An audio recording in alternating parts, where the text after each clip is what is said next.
Drivers behind the line starting in 3, 2, 1, rebuild. Rebuild starts with a 20-second autonomous robot period. These teams are all pre-programmed and moving around the field. Team 868 grabbing a good bunch of fuel from the neutral zone, making their way back over to their Alliance side and hoping to deliver a couple of those. Red Alliance exhausting all those that they were preloaded with are getting in position for the teleoperated time. Both teams receiving some assistance from their human players.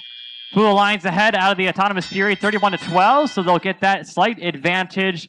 Red Alliance, which will get that hub active period for the next few moments, will go out to the field, try to grab some of that fuel, and prepare for that time.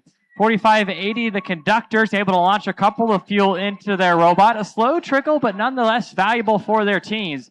84-32, Cyber Knights pushing some of that fuel into their human player station, allowing their team to launch those via their human players. 21-71, the Robo Dogs has been diligently picking up fuel from the neutral zone, and now that the Blue Alliance hub is active, teams are now preparing to score those for their Alliance.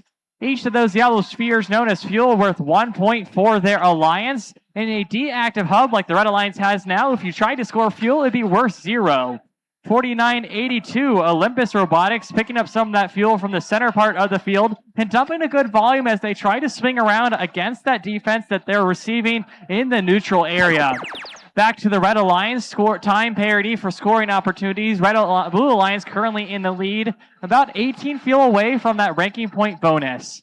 A few points from the human player there as they get some opportunities. 868 pushing some into their opponent's own human player station.